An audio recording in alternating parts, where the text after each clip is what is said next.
A big round of applause first of all for management of the Paris School, Sangeeta ma'am and Akshay ma'am. God bless you all. So I am Gagan Singh and I am here to do this 2 hours 10-minute session with you. 2 घंटे 10 minute on a theme called Winning Hearts 5S. So you will wonder, what is a corporate leader like me, somebody who used to be a director at Mitsubishi Japan, going to talk to all of you illustrious teachers about?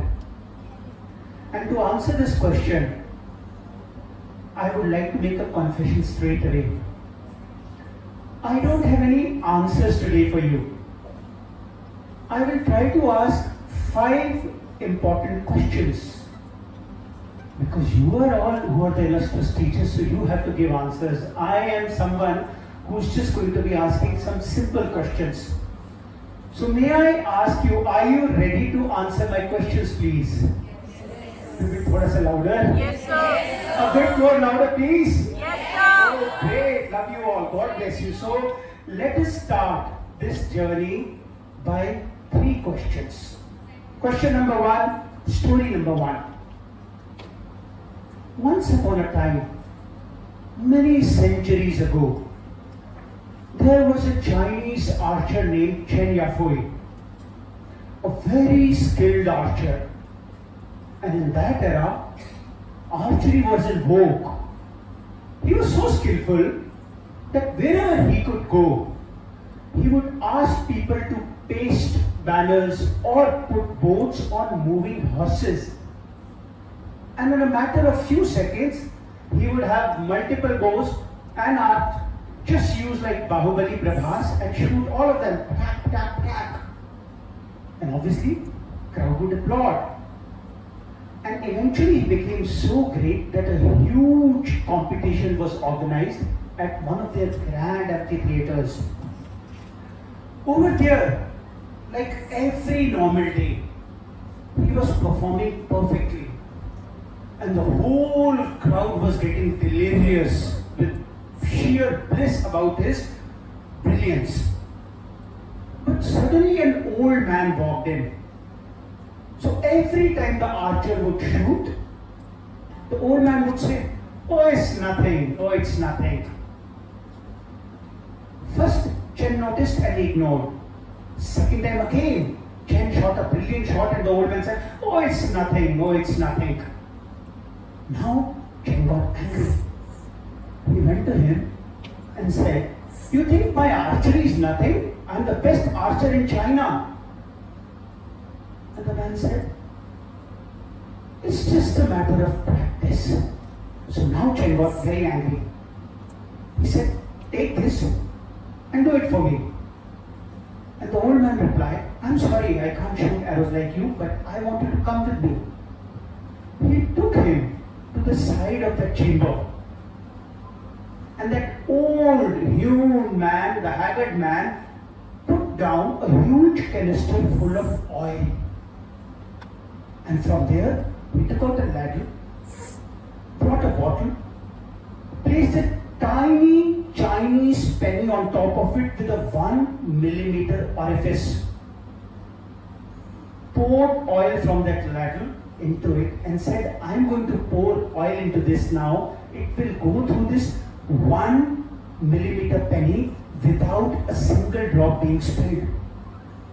He did it with such dexterity, such admirable adroitness that actually not even 1 drop spilled. And then he looked at that mighty archer and asked, "Can you do this?" That day, the legendary Chen was humbled because he realized an important lesson. We all become great at what we practice. So life, my beloved teachers, is nothing else but a matter of practice.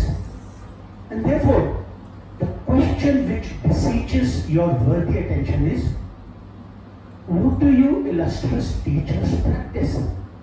Because our first Prime Minister, respected Shri Pandit Jawaharlal Nehru ji, has already said that towards the formation of true modern India, our temples will be those wonderful dams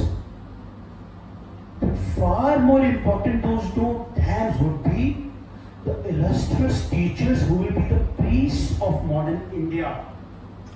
So as I bow down to all you amazing priests of our Viksit Bharat, the important question number one, which I promised Sangeeta ma'am I'll ask you, what do you practice? Because whatever you do, you become very good at it. If you practice forgiveness, you will become compassionate. If you practice optimism, you will become kind-hearted, gregarious, joyful. If you practice generosity, you become a philanthropist like Bill Gates, Melinda Gates, even though they are not together now. However, on the other hand, if you practice complaining, then you will become a cynic. No matter how wonderful a thing, without dropping a simple patting your eyelid, without any trouble, you will be able to complain so easily. So even if you go to see the beautiful Taj Mahal on a moonlit night, where everyone has tears of love in the legendary memoir of Mumtaz Mahal and Shah Jahan walking in hands in hand saying, "Hum aate rahe hain, hum aate rahe." And everybody is full of joy. You will still complain and say, "Oh, it's too white. Oh, it's too dark." Why? Because whatever you practice, you become very good at it. So the question number one for the most distinguished, respect-worthy teachers of our modern nation, according to Pandit Jawaharlal Nehru, is, what do you practice? We'll discuss the answers later, but please allow me to now move to question 2.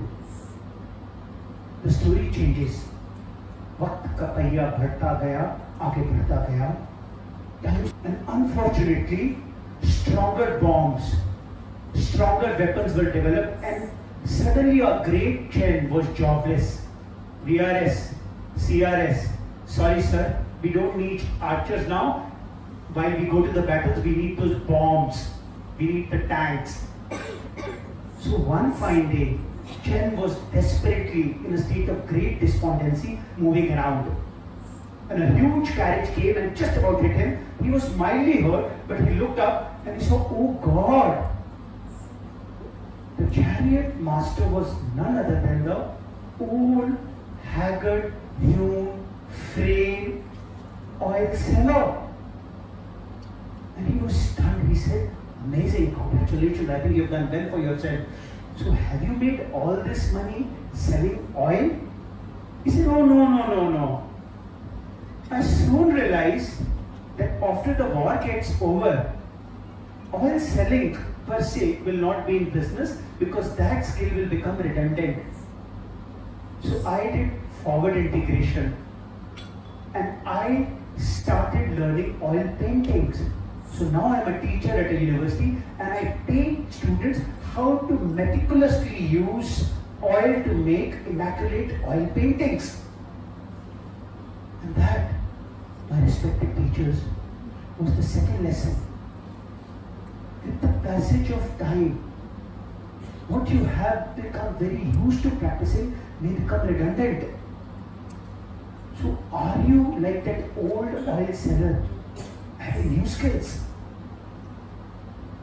Because when I was in Japan, I served with a very giant Japanese conglomerate as a director. Small sprints across almost 2 decades. Since I was generally having a lot of love for academics, I was all India CBSE topper in 91, Delhi College of Engineering gold medalist in 95, and then a high ranker from IIM Ahmedabad in that famous batch of Chetan Bhagat and Alia Bhatt. Alia Bhatt's real name is Anusha Suryanarayanan, 95 to 97. So even though I was there in the work of the conglomerate, I used to follow the school industry, or the school sector. And Japan had a serious problem. Their problem was, slowly the country was having difficulty finding teachers because population is reducing. They were having difficulty finding doctors. They were having difficulty finding lawyers. So what was Japan's answer? It started developing lawyerless courtrooms, doctorless hospitals, and teacherless schools. But in this experiment, while there was a huge issue, one thing was learned, that no matter what they did, there was one important third element because of which a teacher could never be substituted. And that brings me to the third story. So, when I was there, being a motivational speaker, of course I had to pay a visit to Eiffel Tower, and I had a very serious talk with Eiffel Tower. For almost one day, I had a very mature talk with Eiffel Tower, and since I'm a bathroom singer, so I made a song. And for question number 3 to all of you, story number 3, the song goes, here is Eiffel Tower, imagine करिए ये board है, Eiffel तो नहीं but समझ भी थोड़ा सा लंबा कुछ ऐसे Eiffel Tower. So क्या गाना गाया मैंने? कहो ना कहो, no, I'm joking like a चंटी पांडे, जो गाना गाया that is, grow up Eiffel Tower. Why don't you grow up Eiffel Tower? Bend those legs, flex those arms, welcome us with open charm. Burj Khalifa is here to cause you harm. Why don't you grow up and self-transform? तो मेरे प्यारे 2-3 भाइयों और 110 बहनों, सारा दिन गाना गाता रहा, वोकल कॉर्ड से खून आने लग पड़ा, स्टिल आईफिल टावर इतना बेदर्द कि 1 इंच भी नहीं ग्रो किया. तब अभी संगीता मैम ने एक सज्जन से मिलाया और कहा ये गंगापुत्र भीष्म है, तो एक कहानी और याद आ गई प्रभु श्री कृष्ण की. और कहानी कुछ ऐसी थी कि अगर मैं आपसे पूछूं आईफिल टावर को 1 मिनट के लिए कंट्रोल्ड और freeze, who was the most gallant, noble, lovable character in the legend of Mahabharata? Most of you, like me, would say Gangapatra Bhishma. And obviously, why not? So steadfast, so devoted, so hardworking. 9 दिन वो एक टांग पे खड़े होके युद्ध के लिए ना खाना खाया, ना ब्रेक ली, ना भोजन लिया, युद्ध पे केंद्रित रहे और सारी उम्र 200 साल 250 साल जितने भी थी, बड़े स्मार्ट थे. वैसे आजीवन ब्रह्मचारी की प्रतिज्ञा ली. अभी हम उनकी स्मार्टनेस पे नहीं जाएंगे, वो बाद में बात करेंगे. But then the question is, why did such a great warrior die such an inglorious death? And the answer for that is given by none other than the legendary holy divine Lord Krishna, who in the end revealed to Gangapatra Bhishma, हे महामहिम, जब तक हस्तिनापुर का ये ground अच्छे हाथों में था, तब तक आपकी भीष्म प्रतिज्ञा सत्य के मार्ग पर थी. But the moment the crown turned into the evil hands of Shakuni, Duryodhan, and the feeble Dhritarashtra, it was imperative for you to self-transform. आपके पास सामर्थ्य भी था, क्षमता भी थी, साहस भी था, बल भी था, किंतु आपने तो कोई निर्णय लिया ही नहीं. तो अज्ञान आपका भारी भूषण है. And with those words, Lord Krishna enlightened him, and he eventually submitted himself to Lord Krishna.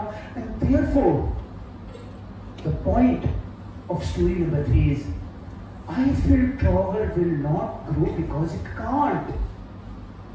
Gagan sir को तो छोड़ो, अगर मोहम्मद रफी, मुकेश, लता मंगेशकर तीनों आ जाए, तब भी Eiffel Tower cannot grow up by 1 inch. Gangapatra wouldn't grow because he had decided he won't. However, the story number 3 is all about the lesson from them. Even if you are immortal like Eiffel Tower, even if you are immortal like Gangapatra Bhishma, you may not be invincible if you are not ready to self-transform. So my third question to all illustrious, respect-worthy, beloved teachers is, are you ready to self-transform? You may be a TGT, PGT, junior teacher, nursery teacher. Do you have that ambition to become, say, a supervisor, a headmistress, a principal, a director at a university? So again, I have no answer. Like I promised to Sangeeta ma'am, कि Sangeeta ma'am मैं 2 घंटे में 2 घंटे 10 minute में बड़े सारे सवाल पूछूंगा, जवाब मेरे पास कोई नहीं है. So just to recap, the 3 questions with which we are beginning this workshop. Question number 1, what do you practice?